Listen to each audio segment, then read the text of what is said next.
Praise the lord. చేరవచ్చిన మీకు అందరికీ ప్రభువైన యేసుక్రీస్తు శుభాలు తెలియజేస్తున్నాను. ఈ దినము కొరకు ఏర్పాటు చేయబడిన లేఖన భాగము అపోస్తల కార్యములు 21వ అధ్యాయము 17వ వచనం. మేము యెరూషలేమునకు వచ్చినప్పుడు సహోదరులు మమ్మను సంతోషముతో చేర్చుకొనిరి. Praise the lord. దేవునికి స్తోత్రం. హల్లెలూయా, హల్లెలూయా, హల్లెలూయా. మన ప్రభువును ప్రియరక్షకుడును మన కొరకు త్వరగా మేఘవాహనుల మీద మేఘములను తన ధూళిగా చేసుకొని మేఘములను తన వాహనంగా చేసుకొని రాబోతున్నటువంటి నజరేయుడైన యేసుక్రీస్తు దివ్యమైన నామములో మీకు మీ కుటుంబ సభ్యులకి అందరికీ ప్రత్యేకమైన వందనాలు తెలియజేస్తున్నాను. దేవుని స్తోత్రం. మరొక పర్యాయము దేవుడు మనకు అనుగ్రహించిన నూతన దినములో, ఈ నూతనమైన దినములో దేవుని స్తుతించడానికి, ఒకవేళ మనం ఈరోజు ఉదయాన్నే మరణ వార్తలు వినకపోయిండొచ్చు, మనకు తెలిసిన వాళ్ళు ఎవరు ప్రభువును ఎదిరించకపోయిండొచ్చు, కానీ ప్రపంచంలో ఏదో మూల ప్రజలు రోజుకి కొన్ని వందల మంది మరణిస్తున్నారు. ఆ మరణించిన వారిలో మనం ఒకరిగా మిగలకుండా, ఒకరిగా ఉండిపోకుండా సజీవులుగా ఉండడానికి, సజీవుల గుంపులో ఉండడానికి, సజీవుల దేశంలో ఉండడానికి ప్రభు మనకు సాయం చేశాడు. దేవుని స్తోత్రం. రేపు లేద్దాము, రేపేదో చేద్దాము అనుకొని నిద్రపోయి లేవలేకుండా ఉన్నవాళ్ళు ఉన్నారు. శాశ్వత నిద్రలోకి వెళ్ళిపోయిన వాళ్ళు ఉన్నారు. నిద్రలో స్ట్రోక్ వచ్చో లేదా మరి ఏదైనా బలహీనత వలన ఈ లోకాన్ని విడిచిపెట్టిపోయిన వాళ్ళు ఉన్నారు. నేను ఇవన్నీ ఎందుకు చెప్తున్నానంటే, ఇది దేవుడు ఏర్పాటు చేసిన దినము. ప్రతి దినము దేవుడు ఏర్పాటు చేస్తున్న దినం. దేవుడు నిన్ను అనుమతించిన, నిన్ను బతకడానికి, నువ్వు ప్రవేశించడానికి దేవుడు అనుమతించిన దినం. This is the day that the lord has made. దేవుడు జీవించండి రా బాబు, బతకండి రా బాబు. మీరు నిన్న తప్పు చేశారు, పొరపాటు చేసి ఉండొచ్చు, అయినప్పటికీ no problem, I forgive you. Live a life, new life. బతకండి, హాయిగా బతకండి. రక్తములో పొల్లాడుతున్న నిన్ను చూసి బతుకు అని చెప్పినట్లుగా నిన్ను ఎవరు పట్టించుకోకపోయినా, ఎవరు నిన్ను మైండ్ చేయకపోయినా, ఎవరు లక్ష్య పెట్టకపోయినప్పటికీ కూడా సృష్టికర్త అయిన దేవుడు మనల్ని లక్ష్య పెట్టాడు. హీ కన్సిడర్డ్ అస్. దేవుని స్తోత్రం. ఆయన మనల్ని పట్టించుకున్నాడు, ఆయన మనల్ని లక్ష్యం ఉంచుతున్నాడు. దేవుని స్తోత్రం. కాబట్టి ఈ దినాన్ని బట్టి సంతోషిస్తూ, ప్రతి దినాన్ని బట్టి సంతోషమే. ఒకరోజు మనం లేకుండా పోతాం, ఒకరోజు మన మాటలు లేకుండా పోతాయి, ఒకరోజు మన జ్ఞాపకాలు మాత్రమే మిగులుతాయి. ఒకరోజు మన కుటుంబ సభ్యులందరూ మనల్ని గురించి గుర్తు చేసుకుంటూ ఉంటారు. అంతవరకే మనము జ్ఞాపకంగా మిగలనటువంటి ఈ దినాన్ని బట్టి, మనం ఒక వాస్తవంగా నిలబడుతున్నటువంటి మిగిలినటువంటి ఈ దినాన్ని బట్టి నేను దేవుని స్తుతిస్తున్నాను. కాబట్టి ఈ దినము మన ఆయుష్ను పొడిగించిన దేవుడు, మనకు యెహోవా రాఫాగా అనగా స్వస్థపరిచేవాడుగా, మనకు యెహోవా ఈరేగా మనకు అనుగ్రహించేవాడిగా, మనకు యెహోవా నిస్సిగా మనకు విజయం అనుగ్రహించేవాడిగా, మనకు యెహోవా షాలోమ్గా మనకు సమాధానమును అనుగ్రహించేవాడిగా. దేవుని స్తోత్రం. హల్లెలూయా, స్తోత్రం. మనం ఆలోచిస్తున్న విషయం, ప్రభు మనకు మంచి దినాన్ని ఇచ్చాడు. సోమరులాగో ఆత్మీయ అలక్ష్యాలతో జీవించేవారుగా ఉండకూడదు. సియోనులో నిర్విచారముగా ఉన్నవానికి శ్రమ. నిర్విచారంగా ఉండొద్దు, నిరాశ నిస్పృహలతో జీవించొద్దు, నిరీక్షణ కలిగి జీవిద్దాం. దేవుని స్తోత్రం. ఒకవేళ ఏదైనా యాక్సిడెంట్ జరిగి ఉండొచ్చు, ఇంకేదైనా ఇన్సిడెంట్ జరిగి ఉండొచ్చు, ఏదైనా విషాదం జరిగి ఉండొచ్చు, అయినప్పటికీ ఈ అననుకూల పరిస్థితుల మధ్యలో కూడా ఆత్మీయంగా జీవించడానికి ప్రభు మనకు సహాయం చేస్తాడు, ఆత్మ నడిపును ఇస్తాడు. దేవుని స్తోత్రం. నిన్నటి ఎపిసోడ్లో మనం ప్రభు చిత్తం, వాట్ ఈస్ లార్డ్స్ విల్, ప్రభు చిత్తం ఎక్కడ దొరుకుతుంది, ఎక్కడ కనిపిస్తుంది, ఎక్కడ మనం గుర్తించగలం. ప్రభు నీ చిత్తం బయలుపరచు, బయలుపరచు అంటే బయలుపరచపోతున్న సందర్భాలు కూడా ఉండొచ్చు. బయలుపరచు అంటున్నప్పుడు ఖచ్చితంగా బయలుపరచడని కాదు నా మాటల యొక్క ఉద్దేశం. బయలుపరుస్తాడు, కానీ ఆల్రెడీ బయలుపరిచినటువంటి చిత్తముల గురించి బయలుపరచమని మళ్ళీ అడగాల్సిన అవసరం లేదు. తాగుబోతులు దేవుని రాజ్యంలో స్వతంత్రించుకోలేరు. They will not inherit the kingdom of God. త్రాగుబోతులు, మద్యపానమును ఆసక్తి కలిగిన వాళ్ళు, మద్యపానము సేవించేవాళ్ళు, మద్యము చేత మత్తులై ఉండేటువంటి వాళ్ళు దేవుని రాజ్యాన్ని స్వతంత్రించుకొనలేరు. This is God's will towards the drunkards. ఇక ఇందులో ప్రభువా ఈ తాగుబోతుల పట్ల మీ చిత్తమును బయలుపరచండి, నేను తాగాలా వద్దా, లేదా పలానోళ్ళు తాగాలా వద్దా అని అడగడంలో ఎటువంటి అర్థం లేదు. ఇట్స్ స్పష్టంగా కొన్ని సంవత్సరాల క్రితం కొరింథీ పట్టణములోని విశ్వాసులకు మాత్రమే కాదు, సరే కొరింథీ పట్టణస్తులకు మాత్రం కఠినమైనటువంటి పథ్యం రూల్స్ ఉన్నాయండి, మిగతా వాళ్ళందరికీ పర్లేదు, అప్పుడప్పుడు కొద్ది తాగండి అని లేదు. దేవుని చిత్తము సార్వత్రికమైంది, దేవుని చిత్తము స్థిరమైంది. సరే మీకు దీని తర్వాత ఒక 2-3 సంవత్సరాల తర్వాత పర్మిషన్ ఇస్తాను, 1 సంవత్సరం తాగండి, మళ్ళీ ఆపాలి, మళ్ళీ తాగండి. నో, అది ఎప్పుడు తాగినా, మద్యాన్ని సేవించినా నీ దేహాన్ని చెరుపు చేస్తుంది కనుక యు అవాయిడ్ ఇట్. దాన్ని దూరం చేసుకో, ఆ దరిద్రాన్ని వదిలేసుకో. దేవుని స్తోత్రం. దరిద్రం వెనకాల ఎందుకు వెళ్తావు? ధన్యత వెనకాల వెళ్ళు, దేవుని వెనకాల వెళ్ళు, దేవుని కుమారుని వెనకాల వెళ్ళు. దేవుని స్తోత్రం. హల్లెలూయా. మనం ఆలోచిస్తున్నట్టు మాట, ఈ ఉదయకాలం మరికొన్ని మాటలు ఆలోచించడానికి, వాక్యాన్ని ఆలోచించడానికి అపోస్తుల కార్యములు 21వ అధ్యాయం మనం ధ్యానించుకుంటూ ఉన్నాం. ఇప్పటివరకు ఒక 4-5 సందేశాలని, ఇది 6వ సందేశం. ఇక మన సమయం కొద్దిగా ఉంది కనుక, ఇప్పటికి 6 నెలలు దాటింది కనుక, ఇప్పటికే అపోస్తుల కార్యముల ధ్యానాలు 1.5 సంవత్సరం అయింది కనుక మరికొన్ని ధ్యానాలతో నేను ఇక్కడ ముగిస్తాను. అధ్యాయాలను ఇంచుమించు మిగిలిన అధ్యాయాలన్నీ ఒక 6, 7 లేకపోతే 8 సందేశాలతో ముగిస్తాను. 20వ అధ్యాయంలో మనం ఎక్కువ ధ్యానించుకున్నాం, 46 వచనాల వరకు ధ్యానించుకున్నాం. ఒక మాట చదువుకుందాం. నిన్న చెప్పాను దేవుని చిత్తం ఒకటి, హిజ్కియాకు దేవుని చిత్తం ఏంటో అర్థమైంది. యెషయా ప్రవక్త ప్రవచనం చెప్పడం ద్వారా. ధర్మశాస్త్రం చదువుకొని దేవుని చిత్తాన్ని గ్రహించలేదు హిజ్కియా. ఎలా తెలిసింది? ధర్మశాస్త్రము ఉన్నప్పటికీ దేవుడు ప్రవక్తను ఏర్పాటు చేసుకున్నాడు. ప్రవక్త ధర్మశాస్త్రానికి విరుద్ధంగా మాట్లాడలేదు. ధర్మశాస్త్రము రాయబడిన అదే స్పిరిట్ దేవుని యొక్క ప్రవక్తలో ఉంది కాబట్టి ధర్మశాస్త్రానికి వ్యతిరేకంగా యెషయా ప్రవక్త ధర్మశాస్త్రాన్ని పూర్తిగా మనలాగా చదివాడు అనడానికి ఆధారాలు లేవు. ఒకవేళ చదివి ఉండొచ్చు, ఒకవేళ చదవకపోయినప్పటికీ కూడా ఆ స్పిరిట్కి కాంట్రరీగా ఆయన ఏది చెప్పలేదు. రోమాపత్రికలో అందుకనే రాయబడింది, కొంతమంది జనులు లేదా అన్ని జనుల విషయము ప్రస్తావించబడిన విషయం ఏంటంటే ధర్మశాస్త్ర సారము వారి హృదయముల మీద వ్రాయబడినట్టుగా ఉంది. వాళ్ళకి ధర్మశాస్త్రం లేదండి, కానీ వాళ్ళు ఎలా ఉన్నారు అని రాయబడింది. 2వ అధ్యాయంలో నేను చదువుతున్నాను, 15వ వచనం. అట్టి వారి మనస్సాక్షి కూడా సాక్ష్యం ఇచ్చుచుండగా, ఎవరళ్ళు?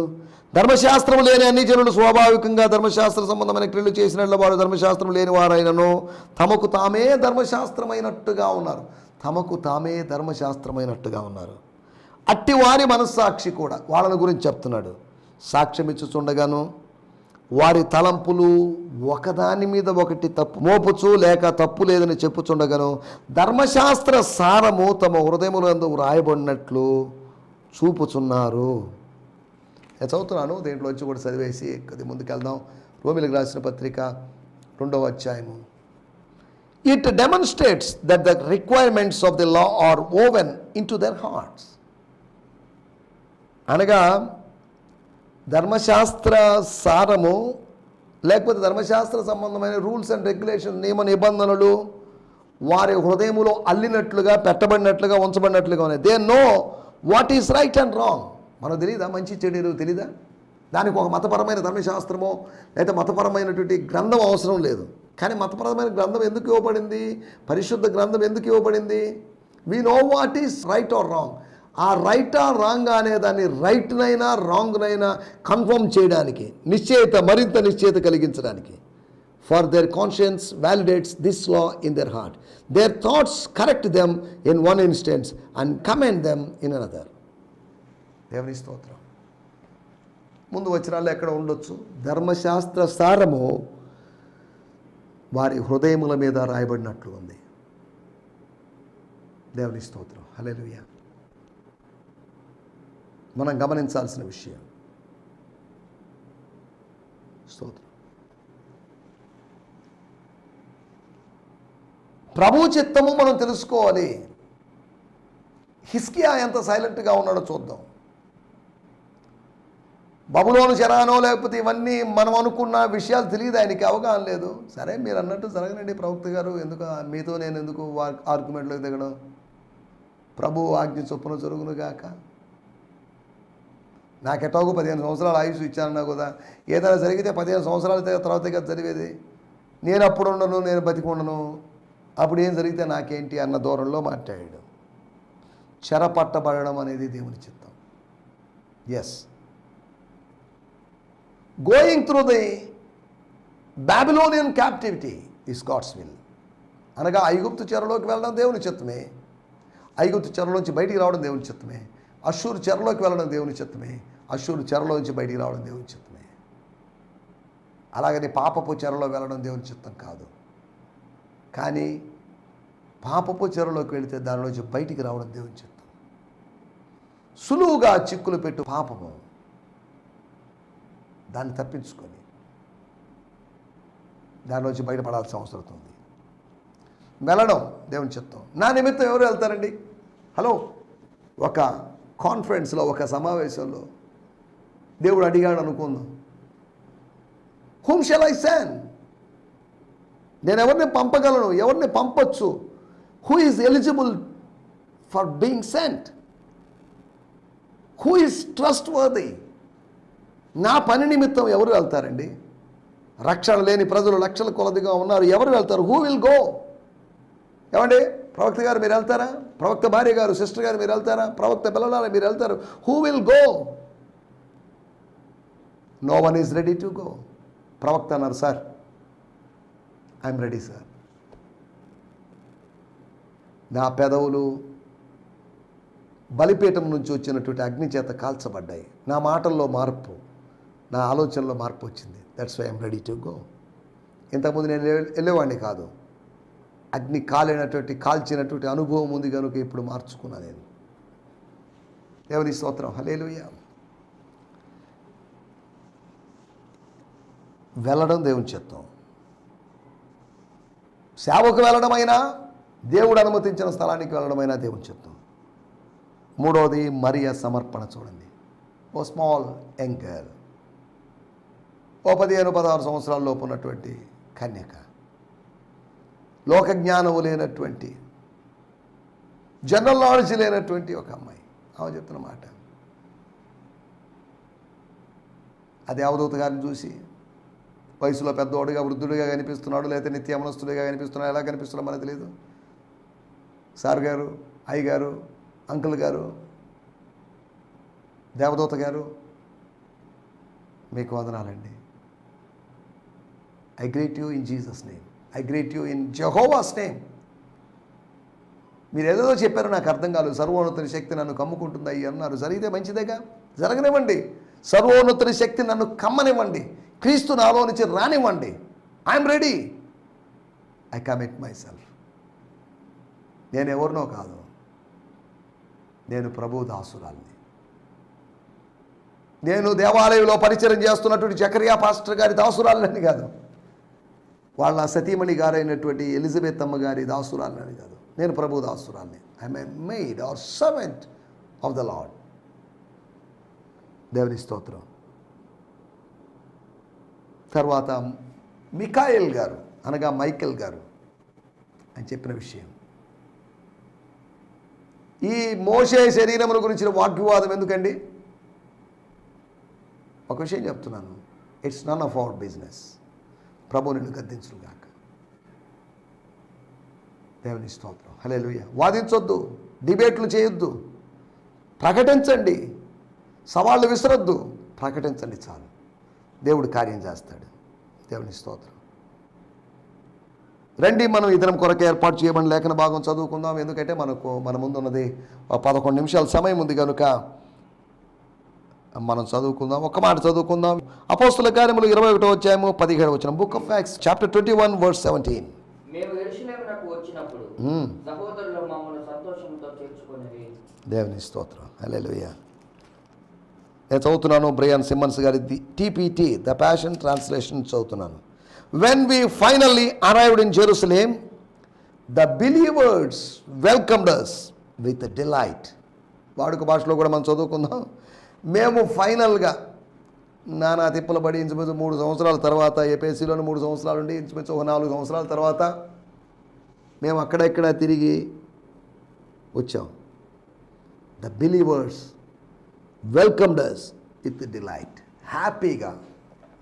సహోదరులారా, ఇంతకాలం ఏమైపోయారు మీరు రారేమో అనుకున్నాం, మీకేమైనా జరిగిందేమో అనుకున్నాం, మిమ్మల్ని ఎవరో చంపేశారేమో, మీరు తిరిగి రారేమో, మీరు గాయపరచబడ్డారేమో, మీకేమన్నా అయిందేమో అని అనుకున్నాం. Thank you for coming back. Thank you for coming to Jerusalem. చదువుతాం వాడుక భాషలో. మేము యెరూషలేముకు వచ్చాం. అక్కడి సహోదరులు మాకు మనసారా స్వాగతం పలికారు. వారు తలుపులు తెరిచారు. They open the doors. వారు చేర్చుకున్నారు, వారు స్వీకరించారు. ఎందుకు ఈ వాక్యాన్ని చదువుతున్నాను? పౌలు యొక్క 3వ మిషనరీ ప్రయాణం యొక్క ముగింపు వాక్యం ఇది. ప్రతి మిషనరీ ప్రయాణం యెరూషలేం నుంచి స్టార్ట్ అయ్యి యెరూషలేంతో ముగిసిపోతుంది. మన జీవితము భౌతికమైన యెరూషలేముతో ఆరంభమై, దాంతో మనకు సంబంధం లేదు, అనగా భూమితో సంబంధం ఉంది. పైనున్న యెరూషలేముతో మన యాత్ర ముగిస్తుంది. అక్కడ యుగయుగాలు ప్రభుతో పాటు ఉంటాం. ఇక యాత్రలు లేవు, ఇక ప్రయాణాలు ఉండవు. ఎందుకంటే గమ్యస్థానం చేరిన తర్వాత ఇంకేం ప్రయాణాలు? నేను దిగాల్సినటువంటి ఊరు వచ్చినప్పుడు, నేను చేరుకోవాల్సిన ఊరు వచ్చిన తర్వాత ఇంకా మళ్ళీ ప్రయాణం ఏంటి? మజిలీలోంచి ప్రయాణం ఉంటుంది కానీ గమ్యస్థానంలోంచి ప్రయాణం ఉండదు కదా. నా నిత్య గమ్యస్థానికే, మన నిత్య గమ్యస్థానాలకి మనం వెళ్ళిపోయేటట్టు ఒక రోజు రాబోతుంది. మేము యెరూషలేముకు వచ్చినప్పుడు, అనగా యెరూషలేముకు వెళ్ళొద్దు అని అబ్జెక్షన్ చెప్పి ఒకవేళ వారందరూ ఒప్పుకున్నప్పుడు ఒత్తిడి చేసి, లేదండి మీకు తెలియదులేండి, మీరు ప్రార్థన చేయండి అని చెప్పేదో కన్విన్స్ చేసి వచ్చినప్పుడు కూడా ఉన్నవారు పౌలుతో కూడా, బ్రదర్ ఆలోచించు బ్రదర్, మనం వెళ్ళాలా, అవసరం ఉందా? సరే మేము వెళ్ళా పర్లేదు, నిన్ను బంధిస్తారు, చేస్తారు, నిన్ను చంపుతారు అన్నట్టున్నప్పుడు అవసరమా? రిస్క్ అవసరమా అని కూడా మాట్లాడొచ్చు. అయినప్పటికీ సారీ, మీరు కూడా వాళ్ళలాగా ఆలోచిస్తారేంటి?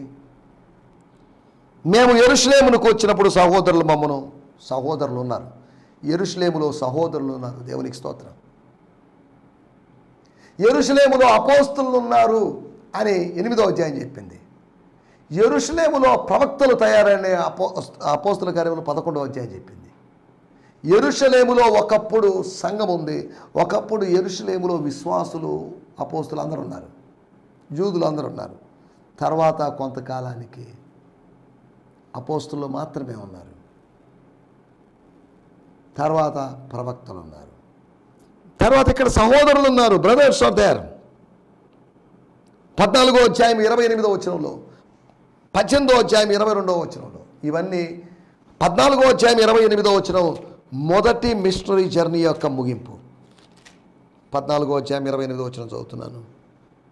పిమ్మట వారు శిష్యుల యొద్ద బహుకాలం గడిపిరి. దేవుని స్తోత్రం. 18వ అధ్యాయము 22వ వచనం 2వ మిషనరీ ప్రయాణం యొక్క ముగింపు. మనం చదువుకున్నట్టు మూలవాక్యం 3వ మిషనరీ జర్నీ యొక్క ముగింపు. తర్వాత కైసరయ రేవున దిగి యెరూషలేమునకు వెళ్ళి సంఘపు వారిని కుశలం అడిగి అంతియోకి వచ్చాను. కుశలం అడిగి, క్షేమ సమాచారాలు అడిగి,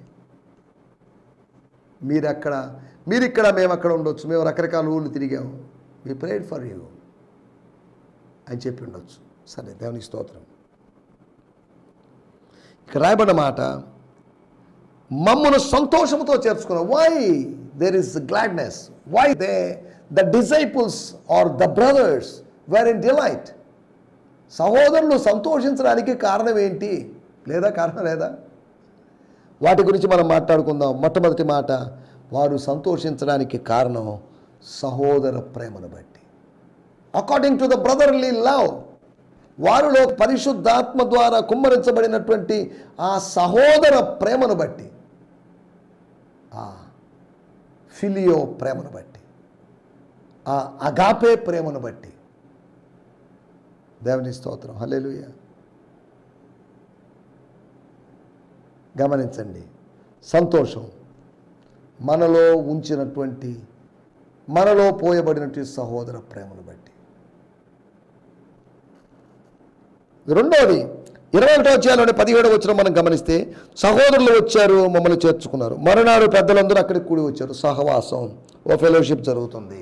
ఒకటి సహోదర ప్రేమను బట్టి సంతోషిస్తే, రెండవది సహవాసాన్ని బట్టి. వాళ్ళు అసలు ఎందుకు వచ్చారు? ఎఫెసులో ఆగిపోకుండా, ఇంకో చోట ఆగిపోకుండా ఎందుకు వచ్చినట్టు? That is our head office, that's our head quarter. మేము రిపోర్ట్ చేయాలి. మొదటి 2 మిషనరీ జర్నీకి రిపోర్ట్ చేశాం. ఇప్పుడు కూడా ఈ 3rd మిషనరీ జర్నీకి రిపోర్టింగ్ చేయాలి. We're accountable to the church, we're accountable to the headquarter. దీనికి మేము అకౌంటబుల్గా ఉన్నామండి.